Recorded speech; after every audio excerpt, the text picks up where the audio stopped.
નમસ્કાર વિદ્યાર્થી મિત્રો, ઘરશાળા બુનિયાદી શિક્ષણ વિભાગ સંચાલિત યુટ્યુબ ચેનલમાં હું ધારા જોશી આપ સૌનું ફરી સ્વાગત કરું છું। ધોરણ 5 વિષય ગણિત, ચેપ્ટર 11 ક્ષેત્રફળ અને પરિમિતિ। આ ચેપ્ટરમાં આજે આપણે ક્ષેત્રફળ અને પરિમિતિનો વધારે ખ્યાલ મેળવવાનો છે। આની પહેલાં આપણે ચેપ્ટર 3માં ક્ષેત્રફળ અને પરિમિતિનો સામાન્ય ખ્યાલ મેળવેલ છે, તો આજે આપણે ક્ષેત્રફળ અને પરિમિતિની વધારે સમજ મેળવીશું।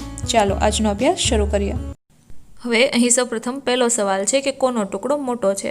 પાર્થ અને ગિન્ની એક દુકાનમાંથી આમ પાપડ લાવે છે, એટલે કે કેરીનો સુકાયેલો પાપડ, અને એ બંનેના ટુકડા આ પ્રમાણે છે। જો અહીં દર્શાવ્યા છે એ રીતે ટુકડો એ અને ટુકડો બી, આ બેમાંથી કોણ મોટું છે, એટલે કે બંને ટુકડામાંથી કયો ટુકડો મોટો છે એ આપણે અહીં નક્કી કરવાનું છે। એની માટે કેટલીક રીત છે આપણે સૂચવવાની છે, એની ચર્ચા કરવાની છે।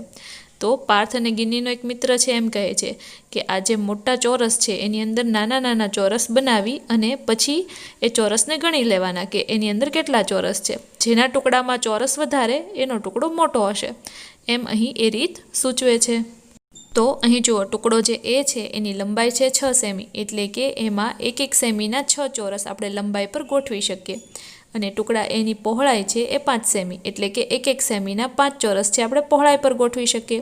એવા આખા ચોરસની અંદર આપણે એ જે ચોરસ છે બનાવી લઈએ, તો કેટલા બનશે? તો કે આપણે એને ગણીએ તો ટોટલ 30, એટલે કે ટુકડા એમાં ટોટલ 30 ચોરસ છે એવા બને છે।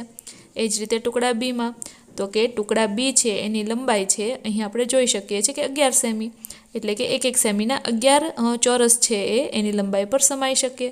જ્યારે પહોળાઈ છે 3 સેમી, એટલે કે 1 સેમીના 3 ચોરસ છે એની પહોળાઈ પર ગોઠવાઈ શકે। એવા આખા લંબચોરસની અંદર આપણે ચોરસ બનાવીએ 1 સેમીના, તો અહીં આપણે જોઈ શકીએ છીએ કે ટોટલ 33 જે ચોરસ છે એ ટુકડા બીની અંદર સમાય છે। ટુકડા એની અંદર 30 ચોરસ અને ટુકડા બીની અંદર 33 ચોરસ, એટલે આપણે એમ કહી શકીએ કે ટુકડો બી છે એ મોટો છે। હવે અહીં આપણને એવો સવાલ કર્યો છે કે બંને સાથે મળીને કુલ કેટલા ચોરસ ટુકડા એ પર ગોઠવી શકાય? તો કે ટોટલ 30 ચોરસ ગોઠવી શકાય ટુકડા એ પર, અને ટુકડા એનું ક્ષેત્રફળ કેટલું થાય? તો કે 30 ચોરસ સેન્ટીમીટર થાય છે। હવે આ જ રીતે ટુકડા બીનું પણ શોધવાનું છે, તો એ પણ આપણે આગળ જોયું કે ટુકડા બીનું ક્ષેત્રફળ આવશે 33 ચોરસ સેન્ટીમીટર। હવે અહીં આપણે આ જે લંબચોરસ છે એનું ક્ષેત્રફળનું સૂત્ર છે એ જાણીએ છીએ, એ મૂકીને પણ આપણે ક્ષેત્રફળ શોધી શકીએ। તો આપણે ટુકડા બીનું ક્ષેત્રફળ છે એ રીતે શોધવાનો પ્રયત્ન કરીએ। તો અહીં ટુકડા બીનું ક્ષેત્રફળ બરાબર લંબાઈ ગુણ્યા પહોળાઈ, કારણ કે લંબચોરસના ક્ષેત્રફળનું સૂત્ર થાય લંબાઈ ગુણ્યા પહોળાઈ। અહીં લંબાઈ આપી છે 11 અને પહોળાઈ આપી છે 3, એટલે બંનેનો ગુણાકાર કરીએ, 11 તેરીને 33, એટલે કે 33 ચોરસ સેન્ટીમીટર ટુકડા બીનું ક્ષેત્રફળ થશે। તો આ રીતે આપણે લંબચોરસનું ક્ષેત્રફળ સૂત્રની મદદથી ખૂબ સરળતાથી શોધી શકીએ છીએ। હવે અહીં એક પોસ્ટકાર્ડ આપ્યું છે અને એની પર આપણે ટિકિટ લગાવવાની છે, અને આ લંબચોરસ એટલે કે આ પોસ્ટકાર્ડને ઢાંકવા માટે કેટલી ટિકિટની જરૂર પડે એ કહેવાનું છે। તો જુઓ, અહીં જે ટિકિટ છે એનું ક્ષેત્રફળ છે 4 ચોરસ સેન્ટીમીટર, તો આ ચોરસ છે એની લંબાઈ કેટલી હોય?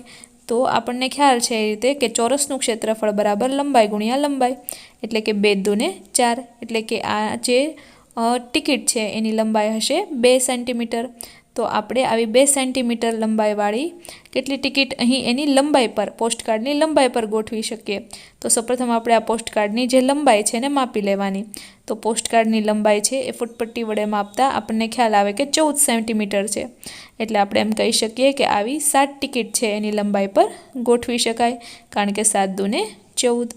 ત્યારબાદ પહોળાઈ, તો કે પહોળાઈ પર આવી 2 સેન્ટીમીટરના માપની કેટલી ટિકિટ ગોઠવી શકાય? તો કે અહીં સૌપ્રથમ આપણે પોસ્ટકાર્ડ છે એની પહોળાઈ છે એને ફૂટપટ્ટીથી માપી લેવાની, તો કે એ છે 8 સેમી, તો કે અહીં 2 સેમીની 1 એવી 4 દુને 8, એટલે કે 4 ટિકિટ છે એની પહોળાઈ પર સમાવી શકાય। હવે અહીં આપણે જોયું કે લંબાઈ પર 7 ટિકિટ ગોઠવી શકાય છે અને પહોળાઈ પર આપણે 4 ટિકિટ ગોઠવી શકીએ છીએ। તો આખા પોસ્ટકાર્ડમાં કેટલી ટિકિટ લગાડી શકીએ? તો એ બંનેનો ગુણાકાર કરી નાખીએ, 7 ગુણ્યા 4, એટલે કે 7 ચોકને 28, એટલે કે આખા પોસ્ટકાર્ડ પર 28 ટિકિટ છે એ લગાવી શકાય।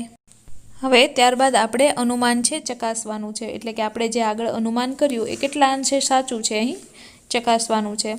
તો સૌપ્રથમ પહેલો સવાલ છે કે પીળા રંગના લંબચોરસની બાજુઓને માપો, તે ખાલી જગ્યા સેમી લાંબી છે। તો ફૂટપટ્ટી વડે તમારે આ પોસ્ટકાર્ડ જે છે એની લંબાઈ માપવાની છે। જે કેટલી આવશે તો કે 14 સેન્ટીમીટર આવશે। ત્યારબાદ બીજો સવાલ છે કે તેની લંબાઈ પર કેટલી ટિકિટ ગોઠવી શકાય, તો કે અહીં 14 સેન્ટીમીટર લંબચોરસ જે છે અહીં આ પીળા રંગનો એની લંબાઈ છે, તો એની લંબાઈ પર આપણે 2 સેમીની 2 સત્તાને 14 એટલે કે 7 ટિકિટ છે ગોઠવી શકીએ। ત્યારબાદ સી સવાલ છે કે લંબચોરસની પહોળાઈ કેટલી છે, ખાલી જગ્યા સેમી, તો એ આપણે ફૂટપટ્ટીની મદદથી આ લંબચોરસની જે પહોળાઈ છે માપી લેવાની છે।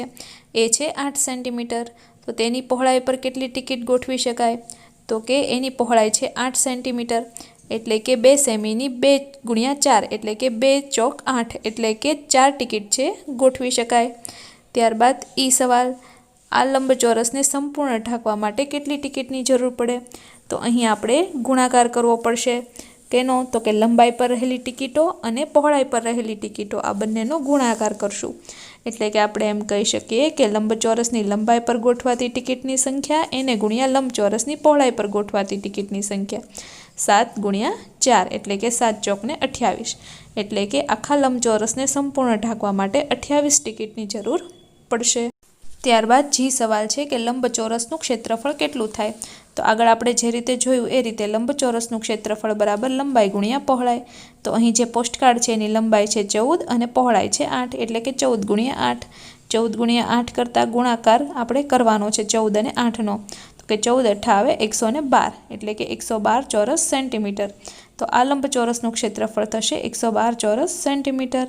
ત્યારબાદ લંબચોરસની પરિમિતિ, તો કે આ પોસ્ટકાર્ડની પરિમિતિ કેટલી છે એ શોધવાનું છે, તો કે લંબચોરસની પરિમિતિનું સૂત્ર છે કે લંબચોરસની પરિમિતિ બરાબર 2 ગુણ્યા લંબાઈ વત્તા પહોળાઈ, એટલે કે અહીં લંબાઈ અને પહોળાઈનો સરવાળો કરી એને 2 હારે ગુણવાનું છે, તો અહીં લંબાઈ છે 14 અને પહોળાઈ છે 8, તો 14 વત્તા 8 એટલે કે 22 અને એને આપણે 2 હારે ગુણીએ એટલે કે 22 દુ 44, એટલે આપણે એમ કહી શકીએ કે લંબચોરસની પરિમિતિ આવશે 44 સેન્ટીમીટર। હવે અહીં મહાવરાનો પહેલો સવાલ છે કે અરબાઝ તેના રસોડામાં ભોંયતળિયે લીલા રંગની ચોરસ લાદી બેસાડવા ઈચ્છે છે અને લાદીની દરેક બાજુની લંબાઈ છે 10 સેમી। હવે લાદી છે એ ચોરસ છે એટલે કે એની બધી જ બાજુનો માપ છે સરખું છે, એટલે કે એની બધી જ બાજુ છે 10-10 સેમીની। તેનું રસોડું છે 220 સેમી લાંબુ અને 180 સેમી પહોળું છે, તો તેની કેટલી લાદીની જરૂર પડે, તો આપણે આખા રસોડાનું ક્ષેત્રફળ શોધવું પડે, એટલે કે આખા રસોડાનું જે ભોંયતળિયું છે એનું ક્ષેત્રફળ શોધવું પડે, તો એની માટે આપણી પાસે અહીં લંબાઈ અને પહોળાઈ બંને છે રસોડાની, અને આપણે એક લાદી છે એનું ક્ષેત્રફળ શોધવું પડે, તો આપણે પહેલાં એ બંને શોધી લઈએ। તો કે સૌપ્રથમ રસોડાના ભોંયતળિયાનું ક્ષેત્રફળ, તો કે રસોડાના ભોંયતળિયાનું ક્ષેત્રફળ બરાબર લંબાઈ ગુણ્યા પહોળાઈ, તો કે 220 સેમી લંબાઈ અને 180 સેમી પહોળાઈ આ બંનેનો ગુણાકાર કરીએ તો અહીં ગુણાકાર કરતાં જવાબ મળશે 39,600 ચોરસ સેન્ટીમીટર। તો કે આખા રસોડાના ભોંયતળિયાનું ક્ષેત્રફળ છે 39,600 ચોરસ સેન્ટીમીટર।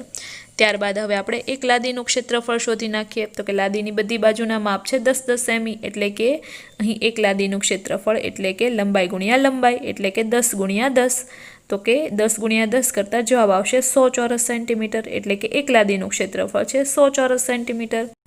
હવે અહીં આપણે લાદીઓની સંખ્યા શોધવાની છે કે રસોડાના આખા ભોંયતળિયામાં કેટલી લાદી જોશે, તો એના માટે આપણે ભોંયતળિયાનું ક્ષેત્રફળ અને એને ભાગ્યા એક લાદીનું ક્ષેત્રફળ એમ કરીશું એટલે આપણને કેટલી લાદી જોશે એની સંખ્યા મળી જશે।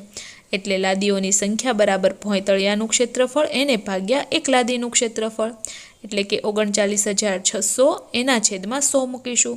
હવે 39,600 એને ભાગ્યા 100 કરવાના છે એટલે 2 શૂન્ય ઉપર નીચે ઉડી જશે એટલે જવાબ આવશે 396, એટલે કે આખા જે રસોડા છે એના ભોંયતળિયામાં 396 લાદીઓની જરૂર પડશે એમ આપણે કહી શકીએ। હવે અહીં બી સવાલ છે કે ચોરસ બગીચાની ફરતે કરેલી વાડની લંબાઈ 20 મીટર છે, તો બગીચાની એક બાજુની લંબાઈ કેટલી થાય। હવે ચોરસ બગીચાની ફરતે કરેલી વાડ છે એ આપણે એની પરિમિતિ કહી શકીએ, કારણ કે આપણને ખ્યાલ છે મુજબ પરિમિતિની વ્યાખ્યા આવે છે કે કોઈ પણ આકૃતિ છે એની હદ એને આપણે એની પરિમિતિ કહીએ છીએ।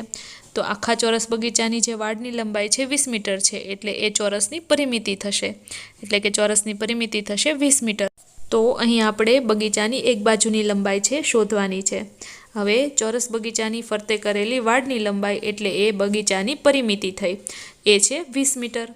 તો તેથી બગીચાની એક બાજુની લંબાઈ બરાબર આપણે ચોરસ બગીચાની પરિમિતિ એને ભાગ્યા 4 કરીશું, કારણ કે ચોરસમાં 4 બાજુ હોય તો બગીચાને પણ કેટલી 4 બાજુ હશે. તો ચોરસ બગીચાની પરિમિતિ એના છેદમાં એટલે કે એને ભાગ્યા 4. તો પરિમિતિ છે 20, એને ભાગ્યા 4 કરીએ તો 4 પંચાને 20 એટલે કે 5 મીટર. એટલે કે ચોરસ બગીચાની એક બાજુની લંબાઈ મળશે 5 મીટર, એમ આપણે કહી શકીએ. હવે અહીં ત્રીજો દાખલો છે, એટલે કે સી દાખલો છે કે એક પાતળા 20 સેન્ટીમીટર લાંબા વાયરમાંથી લંબચોરસ બનાવવામાં આવે છે અને આ લંબચોરસની પહોળાઈ 4 સેમી છે, તો તેની લંબાઈ કેટલી થાય?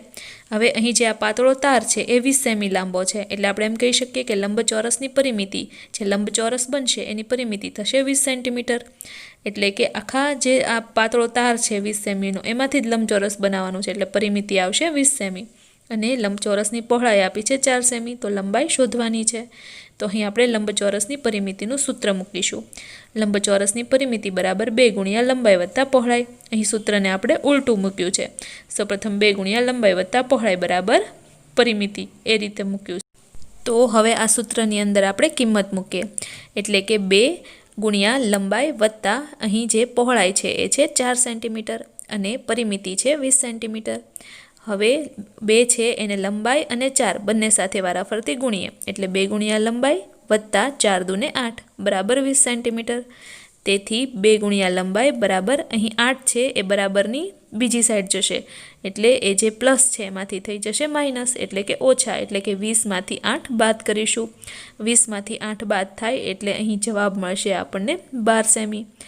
એટલે 2 ગુણ્યા લંબાઈ બરાબર 12 સેમી. પણ અહીં આપણે માત્ર લંબાઈ શોધવાની છે, એટલે કે લંબાઈ બરાબર જે 2 છે એ છેદમાં વ્યા જશે, 12ના છેદમાં 2, એટલે કે તેથી લંબાઈ બરાબર 12ના છેદમાં 2, 2 છક 12, એટલે કે 6 સેમી. એટલે અહીં જે લંબચોરસ છે એની લંબાઈ આપણને મળશે 6 સેમી. ત્યારબાદનો દાખલો છે ડી. એક ચોરસ કેરમ બોર્ડની પરિમિતિ છે 320 સેન્ટીમીટર, તો તેનું ક્ષેત્રફળ કેટલું થાય? અહીં આપણને પરિમિતિ આપી છે, એના પરથી આપણે આ જે ચોરસ કેરમ બોર્ડ છે એનું ક્ષેત્રફળ શોધવાનું છે. તો સૌપ્રથમ અહીં કેરમ બોર્ડની આપણે એક બાજુની લંબાઈ ગોતી નાખીએ, કારણ કે આપણને ખ્યાલ છે રીતે ચોરસના ક્ષેત્રફળનું સૂત્ર થાય લંબાઈ ગુણ્યા લંબાઈ, એટલે આપણી પાસે લંબાઈ હોવી જરૂરી છે. તો એની માટે આપણે પરિમિતિ પરથી આપણે લંબાઈ ગોતી નાખીએ એક બાજુની. તો કેરમ બોર્ડની એક બાજુની લંબાઈ બરાબર કેરમ બોર્ડની પરિમિતિ એને ભાગ્યા 4, એટલે કે પરિમિતિને 4 વડે ભાગીએ તો આપણને એક બાજુની લંબાઈ મળે, એટલે કે 320 ભાગ્યા 4, કારણ કે અહીં પરિમિતિ છે 320. તો 320ને 4 વડે ભાગ્યા આપણે તો જવાબ મળે 80 સેન્ટીમીટર, એટલે કે કેરમ બોર્ડની એક બાજુની લંબાઈ આવી 80 સેન્ટીમીટર. હવે આપણે ચોરસ કેરમ બોર્ડ છે એનું ક્ષેત્રફળ શોધીએ, તો કે લંબાઈ ગુણ્યા લંબાઈ એ એનું સૂત્ર થાય. તો અહીં આપણે એમ લખી શકીએ કે કેરમ બોર્ડનું ક્ષેત્રફળ બરાબર લંબાઈ ગુણ્યા લંબાઈ. એક બાજુની લંબાઈ છે 80, એટલે આપણે 80 ગુણ્યા 80 કરીએ તો 8 ગુણ્યા 8 એટલે 64, અને બીજા 2 શૂન્ય એટલે કે 6400, એટલે કે 6400 ચોરસ સેન્ટીમીટર. તો આ જે ચોરસ કેરમ બોર્ડ છે એનું ક્ષેત્રફળ મળે આપણને 6400 સેન્ટીમીટર, એમ આપણે કહી શકીએ. હવે ત્યારબાદ અહીં ઈ સવાલ છે કે નીચે આપેલ સફેદ ડિઝાઇનમાં કેટલા ત્રિકોણાકાર લાદીઓ ગોઠવી શકાય? તો અહીં સફેદ ડિઝાઇનમાં જે વચ્ચેનો જે ચોરસ છે એને આપણે વચ્ચેથી આ રીતે કટ કરીએ, એટલે કે 2 ત્રિકોણ વચ્ચે પડે છે અને બીજા 4 ત્રિકોણ ફરતે છે. તો આપણે એમ કહી શકીએ કે 4 + 2 એટલે કે ટોટલ 6, એટલે આપણે 6 લાદી ત્રિકોણાકાર ગોઠવી શકીએ આ સફેદ ડિઝાઇનની અંદર. અને ડિઝાઇનનું ક્ષેત્રફળ કેટલું થાય? તો કે અહીં આપણને આ એક ત્રિકોણ છે એ અડધા ચોરસ સેન્ટીમીટરનો છે, એવી આપણે કેટલી લાદી ગોઠવી? તો કે 6 લાદી. તો આપણે ક્ષેત્રફળ શોધીએ તો કે અડધું એટલે કે 1/2 ગુણ્યા 6 એટલે કે 2 તેરીને 6. આપેલ જે ડિઝાઇન છે એનું ક્ષેત્રફળ થશે 3 ચોરસ સેન્ટીમીટર. 6 લાદી અને ડિઝાઇન છે એનું ક્ષેત્રફળ આવશે 3 ચોરસ સેન્ટીમીટર, એમ આપણે કહી શકીએ. ત્યારબાદ અહીં સવાલ છે 4 અને 6 ચોરસ સેન્ટીમીટરનું ક્ષેત્રફળ ધરાવતી ડિઝાઇન તૈયાર કરો.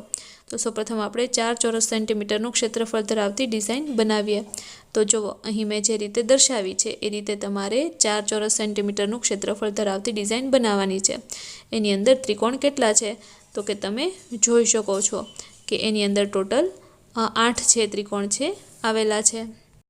ત્યારબાદ અહીં આપણે 6 ચોરસ સેન્ટીમીટરનું ક્ષેત્રફળ ધરાવતી ડિઝાઇન છે બનાવી છે. જો અહીં આ જે ડિઝાઇન છે એ 6 ચોરસ સેન્ટીમીટરનું ક્ષેત્રફળ ધરાવતી ડિઝાઇન છે. હવે એમાં આપણે ટોટલ 12 જે ત્રિકોણાકાર લાદી છે એનો ઉપયોગ કરેલો છે. તમે જોઈ શકો છો કે એની અંદર 12 ત્રિકોણનો ઉપયોગ કરેલો છે. હવે ત્યારબાદનો સવાલ છે, સાનિયા, આરુષિ, માનવ અને કબીર ગ્રીટિંગ કાર્ડ્સ બનાવે છે અને તેમણે બનાવેલા કાર્ડ માટે નીચે આપેલ કોષ્ટક પૂર્ણ કરો. હવે કાર્ડ છે એ લંબચોરસ હોય છે, એ આપણને ખ્યાલ છે. તો અહીં કોનું કાર્ડ છે? તો કે સાનિયા, માનવ, આરુષિ અને કબીર. તો અમુકની લંબાઈ પહોળાઈ આપી છે, તો પરિમિતિ શોધવાની છે. તો અમુકનું ક્ષેત્રફળ શોધવાનું છે, તો અમુકની લંબાઈ અને પહોળાઈ કહેવાની છે અહીં ખાલી જગ્યામાં. તો આપણે સૌપ્રથમ પહેલું સાનિયાનું કાર્ડ જોઈએ. તો એની લંબાઈ પહોળાઈ છે 10 સેન્ટીમીટર, લંબાઈ અને પહોળાઈ છે 8 સેન્ટીમીટર. તો એની પરિમિતિ અને ક્ષેત્રફળ શોધવાનું છે. તો હવે તમને દરેકને લંબચોરસની પરિમિતિ અને ક્ષેત્રફળનું સૂત્ર આવડે છે. તો એના પરથી તમે એની પરિમિતિ અને ક્ષેત્રફળ શોધી શકો. અહીં લંબાઈને પહોળાઈ આપી છે એના પરથી. તો સૌપ્રથમ આપણે ક્ષેત્રફળ જોઈએ. તો કે લંબચોરસનું ક્ષેત્રફળ બરાબર લંબાઈ ગુણ્યા પહોળાઈ, એટલે કે 10 ગુણ્યા 8, એટલે કે 10 ગુણ્યા 8 આવે 80, એટલે કે એનું ક્ષેત્રફળ થશે 80 ચોરસ સેન્ટીમીટર. હવે ત્યારબાદ એની પરિમિતિ જોઈએ. તો પરિમિતિનું જે સૂત્ર છે કે લંબચોરસની પરિમિતિ બરાબર 2 ગુણ્યા લંબાઈ વત્તા પહોળાઈ. તો અહીં લંબાઈ અને પહોળાઈનો પહેલાં સરવાળો કરીએ, પછી એને 2 હારે ગુણીએ, એટલે કે 10 વત્તા 8 18, 18 ગુણ્યા 2, એટલે કે 18 દૂને 36, એટલે પરિમિતિ આવશે 36 સેન્ટીમીટર. ત્યારબાદ માનવ. તો કે અહીં માનવમાં આપણે એની જે કાર્ડ છે એની પહોળાઈ શોધવાની છે, એનું ક્ષેત્રફળ શોધવાનું છે. તો સૌપ્રથમ અહીં જે આપણે એની પરિમિતિ છે એ છે આપણને આપેલી છે, એ છે 44. તો અહીં આપણે આગળ જે રીતે મહાવરાના દાખલામાં જોયું એ રીતે સૂત્રમાં મૂકી અને પહોળાઈને કરતા બનાવીને સૌપ્રથમ પહોળાઈ શોધી લેવાની. તો અહીં પહોળાઈ આવશે 11 સેન્ટીમીટર અને અહીં લંબાઈ અને પહોળાઈ બંનેનો ગુણાકાર કરો. 11 ગુણ્યા 11 એટલે 121, એટલે કે ક્ષેત્રફળ મળશે 121 ચોરસ સેન્ટીમીટર. ત્યારબાદ આરુષિ. તો અહીં પણ આપણે એ જ રીતે જોવાનું છે કે ક્ષેત્રફળ આપ્યું છે 80 ચોરસ સેન્ટીમીટર. તો આપણે લંબચોરસનું ક્ષેત્રફળનું સૂત્ર મૂકવાનું, લંબાઈ ગુણ્યા પહોળાઈ. તો તમે અહીં જોઈ શકો છો કે 10 સેન્ટીમીટર એની લંબાઈ અને 8 સેન્ટીમીટર એની પહોળાઈ, એટલે તો 10 અઠ્ઠાને 80 ચોરસ સેન્ટીમીટર એનું ક્ષેત્રફળ બને. તો એની પરથી હવે આપણે લંબાઈ અને પહોળાઈ મળી ગઈ, એની પરથી આપણે એની પરિમિતિ શોધી લેવાની. તો અહીં 10 સેન્ટીમીટર લંબાઈ, 8 સેન્ટીમીટર પહોળાઈ. તો એની પરિમિતિ કેટલી થશે? તો 10 વત્તા 8 18 સેન્ટીમીટર અને 18 ગુણ્યા 2, એટલે કે 18 દૂને 36 સેન્ટીમીટર, એટલે પરિમિતિ અહીં આવશે 36 સેન્ટીમીટર. હવે છેલ્લે આપણે કબીર છે એની જે કાર્ડ છે એની લંબાઈ અને પહોળાઈ શોધવાની છે. તો અહીં આપણને ક્ષેત્રફળ આપ્યું છે, ક્ષેત્રફળ છે 100 ચોરસ સેન્ટીમીટર. હવે લંબાઈ અને પહોળાઈનો ગુણાકાર કરીએ એટલે આપણને ક્ષેત્રફળ મળે. તો 10 ગુણ્યા 10 થાય 100 ચોરસ સેન્ટીમીટર. આપણે એટલે એમ કહી શકીએ કે અહીં લંબાઈ અને પહોળાઈ હશે 10 સેન્ટીમીટર, એટલે કે લંબાઈ પણ 10 સેન્ટીમીટર અને પહોળાઈ પણ 10 સેન્ટીમીટર આવશે. હવે ત્યારબાદ આગળ જોઈએ. 14 સેન્ટીમીટર લંબાઈ અને 9 સેન્ટીમીટર પહોળાઈવાળો એક જાડો કાગળ લેવાનો અથવા તો જૂનું પોસ્ટકાર્ડ લેવાનું છે. એનું ક્ષેત્રફળ અને પરિમિતિ શોધવાનું છે. તો હવે તમે ક્ષેત્રફળ અને પરિમિતિ શોધી શકો છો. તો આપણે એ કાગળનું ક્ષેત્રફળ શોધીએ તો લંબાઈ ગુણ્યા પહોળાઈ. હવે લંબાઈ છે 14 અને પહોળાઈ છે 9, એટલે કે 14 ગુણ્યા 9. 14 ગુણ્યા 9 આવશે 126 ચોરસ સેન્ટીમીટર, એટલે કે કાગળનું ક્ષેત્રફળ થયું 126 ચોરસ સેન્ટીમીટર. હવે કાગળની પરિમિતિ. તો કે કાગળની પરિમિતિ બરાબર 2 ગુણ્યા લંબાઈ વત્તા પહોળાઈ. લંબાઈ અને પહોળાઈનો સરવાળો 14 વત્તા 9. 14 વત્તા 9નો આપણે સરવાળો કરીએ, એટલે કે 14 અને 9નો સરવાળો કરતાં જવાબ મળશે આપણને 23. અને 23 ગુણ્યા આપણે 2 કરીએ, 23 ગુણ્યા 2 કરતાં જવાબ મળશે 46, એટલે કે કાગળની પરિમિતિ આવશે 46 સેન્ટીમીટર, એમ આપણે કહી શકીએ. હવે આ જે લંબચોરસ કાગળ છે એમાંથી આપણે સમાન માપની પટ્ટીઓ કાપવાની છે અને સમાન માપની પટ્ટી કાપી અને એને ગુંદર પટ્ટી વડે જોડવાની છે. એટલે કે લાંબી લાંબી પટ્ટીઓ કાપી અને એને આપણે ગુંદર પટ્ટીથી જોડી અને કમરપટ્ટો બનાવવાનો છે, એટલે કે બેલ્ટ બનાવવાનો છે. અને ત્યારબાદ તમારે કહેવાનું છે કે તમે જે કમરપટ્ટો બનાવ્યો એની લંબાઈ કેટલી છે, એની પરિમિતિ કેટલી છે અને વર્ગખંડમાં કોનો કમરપટ્ટો સૌથી લાંબો છે. તો તમારે દરેકે આ પ્રવૃત્તિ કરવાની છે.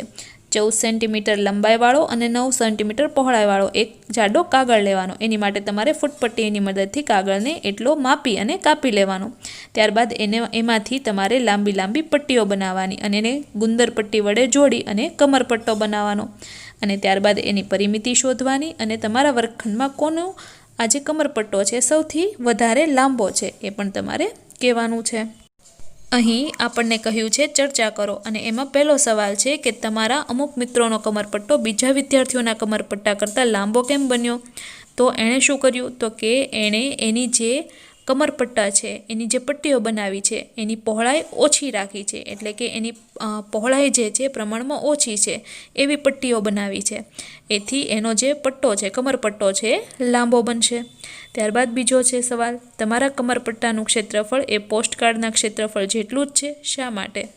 અથવા નહીં તો પણ શા માટે?